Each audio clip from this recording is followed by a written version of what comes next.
தமிழ்நாட்டில் இங்கே ஒன்றுதான் பைரவர் வந்து கல்யாண குளத்திலே காட்சி இருக்கிறார். தனது இடது துறையிலே இங்கே பைரவர் அம்பாளை அமர்த்திட்டு அம்பாளுடைய வலது கையானது பாத்தீங்கன்னா பைரவருடைய வலது தோள்பட்டியலை அம்பாள் வந்து கை கொண்டிருக்கிறார். ஆதித்யமூர்த்தி அப்படின்னு சொல்லக்கூடிய கல்யாண குளத்திலே சுவாமி பைரவரும் அம்பாள் வந்து அருள்பாலிக்கிறார். மற்றவர் எந்த கோவில்களில் பாத்தீங்கன்னாலுமே எங்கெல்லாம் பைரவர் வந்து உக்கிரமூர்த்தியா மட்டும்தான் தரிசனம் பண்ணலாம்.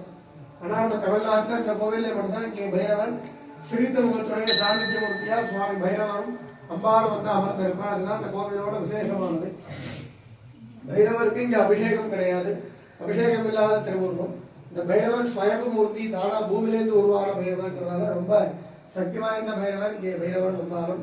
அஷ்டமி அன்று புனுகு, சாம்பிராணி நேரம், அரகஜா, ஜவ்வாது இது மட்டும்தான் இங்கே பைரவர் வந்து ஃபுல்லா சாத்துவோம். இந்த பைரவரை சுத்தி கீழே 8 பைரவர் இருக்காரு. 8 திக்கிலையும் ஒரு பைரவரும் ஒரு வேண்டுதலுக்கு வந்து அதிபதியா இருக்கார் அந்த கோவில்ல. அதிலே முதலாவது பாத்தீங்கன்னா இந்த பைரவர் பேரு அசிதாங்க பைரவர். அவர் கல்விக்கு வந்து அபிவிருத்தியா இருந்து அனுகிரகம் செய்கிறார்.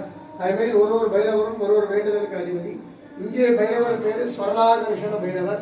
ஸ்வர்ணம் என்றால் தங்கம், ஆகர்ஷணம் என்றால் உள்வாங்கி கொடுக்குதல், தனதானியம் என்றால் காசு பணங்கள். இங்கே பைரவர் வந்து ஸ்வர்ணம் சொல்லக்கூடிய தங்க ரூபமாகவும் தனதானியம் சொல்லக்கூடிய காசு பணங்கள் ரூபமாகவும் இங்கே வரக்கூடிய பக்தர்களுக்கு பைரவ பெருமாள் அனுகிரகம் செய்கிறார். அஷ்டமி நாட்கள்ல இந்த பைரவரை இந்த கோவிலில் வந்து வழிபட்டாலோ இல்லை யாக பூஜையில வந்து கலந்து கொண்டாலோ திருமண தோஷம், கல்வி, குழந்தை பாக்கியங்கள், வேலை வாய்ப்புகள், நம்ம உடம்புல இருக்கக்கூடிய அனைத்து வியாதிகள் இதெல்லாம் வளர்பிற அஷ்டமியிலே இங்கே பைரவருக்கு யாகங்கள் பண்ணிட்டு போனாலோ வழிபட்டாலோ நிவர்த்தி செய்கிறார். தேய்பிற அஷ்டமியிலே இங்கே பைரவருக்கு யாகங்கள் பண்ணிட்டு போனாலோ இல்லை இந்த பைரவரை வந்து வழிபட்டாலோ நம்மளுடைய நிரந்தரமான வியாபார அபிவிருத்தி, பதவி உயர்வு, உங்களுடைய காசு பணங்கள் வெள்ளை யாத்திரையா கொடுத்துட்டு தராம இருந்தாலும் அதெல்லாமும் வாங்கி தரார். உங்களை சுத்தி இருக்கக்கூடிய எதிரி துளைகள், திருஷ்டி தோஷம், பூர்வ ஜென்மத்துடைய சாப தோஷம், கடன் நிவர்த்தி, பில்லி சூன்யம், செய்வினை கோளாறுகள், கோட்டு வழக்கு பிரச்சனைகள் அனைத்தும் தேய்பிற அஷ்டமியில இங்கே பைரவருக்கு யாகங்கள் பண்ணாலும் இல்லை வழிபட்டாலும் நிவர்த்தி செய்கிறார். ஸ்வர்ணாகர்ஷண பைரவருக்கு தனி ஸ்தலமாக இருக்கக்கூடிய நம்ம தமிழ்நாட்டில் இங்கே மட்டும்தான் ரொம்ப விசேஷமான பைரவர். யார் யாருக்கு என்ன பிரார்த்தனை இருக்கோ சுவாமியை பிரார்த்தனை.